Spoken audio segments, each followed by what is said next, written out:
दोस्तों, क्या ताकत हमेशा तलवार में होती है या कभी-कभी एक सही जवाब भी जान बचा सकता है? आज की कहानी है चंदनगढ़ राज्य की, जहां एक ऐसी झील प्रकट हुई जिसने पूरे राज्य की नींद उड़ा दी थी। कहानी शुरू होती है एक घने जंगल से। चंदनगढ़ एक बेहद खुशहाल राज्य था। वहां के राजा धर्मराज अपनी प्रजा को बच्चों की तरह मानते थे।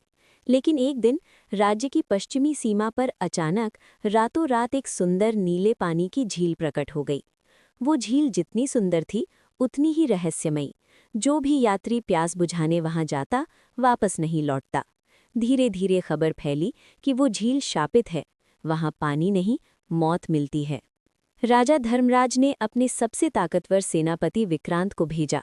विक्रांत अपनी सेना लेकर झील पर पहुंचा। उसने जैसे ही पानी में हाथ डाला, झील का पानी उबलने लगा।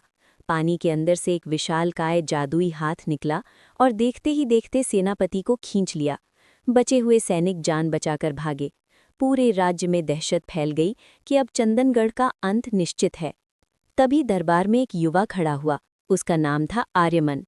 वो कोई पहलवान नहीं था, बल्कि एक साधारण लकड़हारा था, लेकिन उसकी बुद्धिमानी के चर्चे दूर दूर तक थे। आर्यमन ने राजा से कहा, महाराज, ताकत से उसे नहीं हराया जा सकता। मुझे आज्ञा दें, मैं उस झील का रहस्य सुलझाऊंगा। राजा ने भारी मन से उसे जाने दिया। रात का समय था। अमावस्या की काली रात में झील का पानी किसी पिघले हुए सोने की तरह चमक रहा था। आर्यमन झील के किनारे पहुंचा।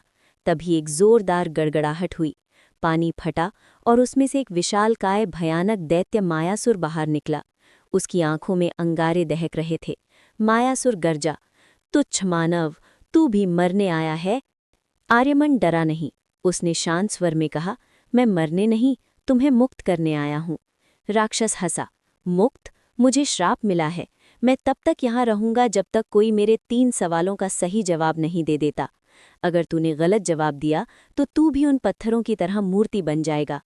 आर्यमन ने देखा कि झील के किनारे पड़े पत्थर असल में वो सैनिक थे जो पहले आए थे। आर्यमन बोला, पूछो अपनी सवाल। मायासुर ने पहला सवाल पूछा, वो क्या है जो देने से बढ़ता है लेकिन अगर जमा करके रखो तो सड़ जाता है?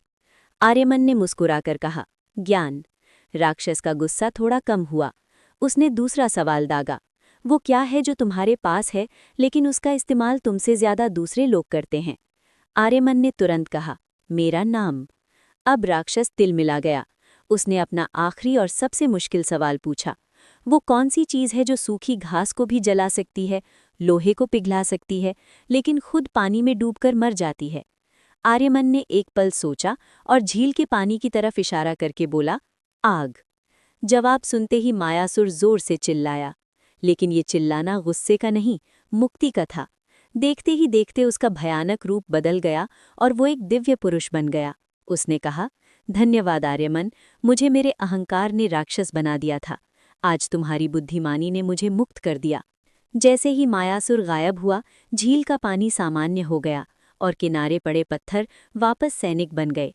सच ही कहा है दोस्तों, जहाँ तलवार काम नहीं आती, वहाँ बुद्धि बाजी मार ले जाती है। अगर आपको आर्यमन की बुद्धिमानी पसंद आई तो मायावी मंथन को अभी सब्सक्राइब करें। हम जल्द ही ला रहे हैं एक और जादुई कहानी। धन्यवाद।